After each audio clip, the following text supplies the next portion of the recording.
Well, not much to talk about with this one, so let's just get right into the game. So the story of this game is that Dr. Light, Mega Man, Rush, and Beat were all at an expo about robotics when suddenly Dr. Wily turned up and used radio waves to take control of all the robots that weren't made by Dr. Light and to once again take over the world. Yay. So now Mega Man and Rush have to go and stop him. At Light's lab, Light mentions that Wily has sent his most powerful robots across the world, which since one of them is Toadman, we immediately know is an outright lie. But to help out, Dr. Light has built this special little creation machine that requires a form of currency called P-chips in order to make stuff. P-chips would be later replaced with another currency in the series, but we won't get into that until Wednesday. Anyway, time to go fight the robots from Mega Man 4 on the NES that we didn't fight in the last game. This time around, we've got Toadman, Brightman, Ringman, and Pharaohman, and all of them are pretty much as difficult as they were in the original Mega Man 4. Yes, that means Brightman too. There's really not a whole lot I remember from these stages, honestly. I'm sorry that's been the case with these last few games, but it's just what happens. It shouldn't be like that at all when the next game, though, trust me. Ringman's Ring Boomerang is now the weakness of Toadman, as is to be expected, so we're pretty much good to go. Going through the stage, you'll find the letters that spell out Beat's name, and getting all of them unlocks Beat for you to use whenever you want, which is pretty nifty. There's also the introduction of two new items in this game. The first is these little E-tanks. You can't actually use them, but collecting 4 of them earns you a regular E-tank. The second is this thing, the Energy Balancer. This was technically introduced a few weeks before this game's release during the release of Mega Man 6, but it's the first time we're talking about it here. The Energy Balancer is one of the most useful items in Mega Man. Anytime one of Mega Man's weapons isn't selected, and he picks up weapon energy, as long as a weapon isn't completely full, Mega Man will recharge that weapon, with weapons that have less energy getting priority over those with more. Actually, there are 2 others I need to talk about, W-tanks and S-tanks. W-tanks allow Mega Man to completely refill the weapon energy of one weapon that the player selects. The other item, the S-tank, refills all your weapon energy as well as your health, making it incredibly useful, but you can only carry one, meaning you need to use it only when you feel like you have to use it.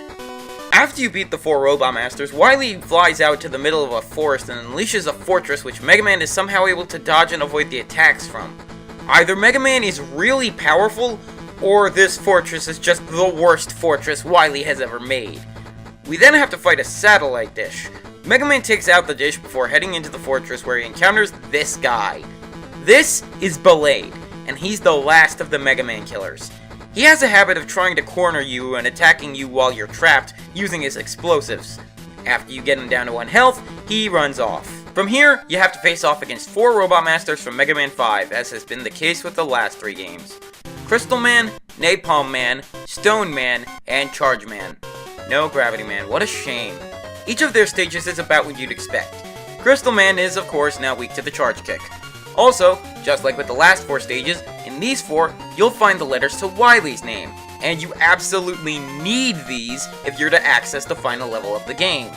Not that it's really that difficult to miss these anyway, given how out in the open they tend to be. Once you do beat the 4 stages and you get all 4 Wily letters, you'll unlock access to Wily's castle. The stage is pretty simple. There's one room where you can get some resources while destroying these ceiling fan enemies called Minoans from both versions of Brightman's stage. Then there's a room full of magnets that causes some pretty nasty slowdown, but you can shoot the magnets to turn them off. After that room, we come across Ballade yet again, who ends up growing long horns and has shades over his eyes. Now, he'll leave behind large explosives whenever he makes a high jump, and yet he still likes to corner you. He's still rather easy though, and I take him down.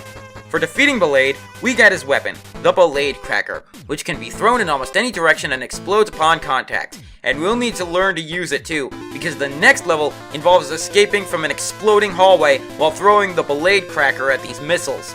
This level annoyed me because the hit detection is a bit off when it comes to the missile explosions, and there are times when you'll need to throw the Ballade Cracker into really tight quarters and it just won't go in right! Once you get out, the annoyance isn't over yet, as you then have to bust into a space station fortress, which is being guarded by these Met cannons that fire deceptive shots that are hard to avoid. And then you have to fight this cannon that's larger than the ones the Mets were on. Its weak spot is the barrel when it has this weird sphere around it, but it's hard to hit that since it seems random when it wants to cooperate. All the while, it'll fire some of the weapons you have back at you, including the napalm bomb, the Ballade cracker, and, oddly enough, the ring boomerang, which is its weakness. Once you get through this thing, the next level opens up immediately. By the way, I forgot to mention this, but the charge shot actually does have a new balancing feature to it. Sort of. Whenever you fire a fully charged shot, you'll be pushed backwards and up a bit.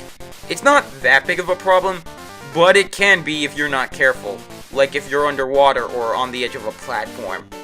After going through this level, we come across a teleporter room where we can fight all 8 of the Robot Masters we battled, which I think is technically a first for the Game Boy games, actually. Anyway, we go through all of them and then come across the biggest Wily machine yet. This fight was quite a frustrating one. The first form is weak to the Power Stone, mainly because the Power Stone is really the only weapon that can realistically reach its one and only weak spot. You have to jump and fire the Power Stone, and while the Power Stone has a better chance of hitting an enemy, its chances of damaging them are still the same, so don't think this thing got a buff like the Gemini laser did. Stage 2 of this fight is also annoying. You have to use the Ballade cracker when the Wily machine is inhaling in order to do a sort of Death Star technique and blow it up from the inside. When the thing tries to charge you, you actually have to switch to the Mega Buster and hit its chin to keep it from getting close enough to you, which can be a bit of a god dang it moment because there's no indication that that's what you have to do, and you just sort of end up believing it's a hit you have to take. And then there's the Wily capsule part of this fight, which is frustrating as usual. Wily will disappear and then reappear throwing a bomb down where you are. It'll destroy the ground you're standing on when it hits, and after he drops 2 of them, the screen will scroll right, which means you have to stand all the way to the left, or make a large jump you might not be able to. Once you start moving right, you have to throw Ballade crackers directly up at Wily capsule, and just keep doing this until he's finally beaten.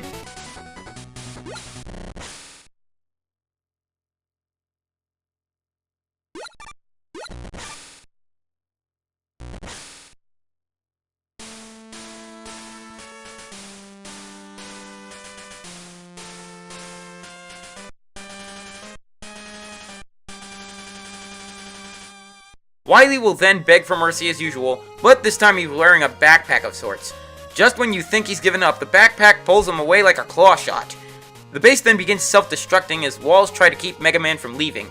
He busts through all of them with a charge shot, but then comes a really thick wall that the charge shot can't shoot through.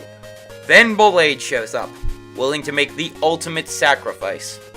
After our battle, I realized that I was wrong. This is all I can do for you now. Goodbye. Then Ballade blows himself up, destroying the wall and sending Mega Man out into space, just as the Wily station self-destructs. He may not have proven he was the strongest, but he was strong enough to help Mega Man in his time of need. Farewell, Ballade.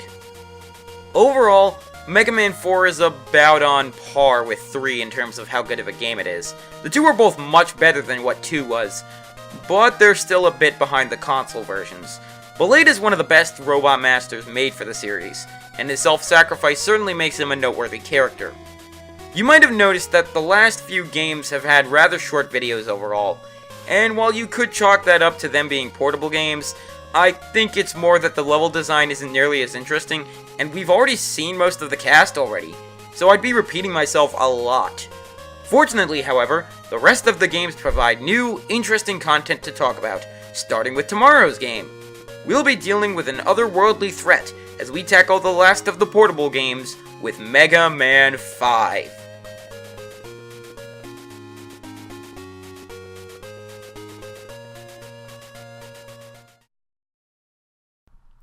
Pah! Those worthless creations! I should have known they wouldn't be enough to beat Mega Man. I need a new plan! Something so out of this world that it...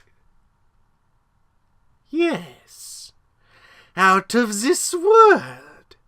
I know just what to do.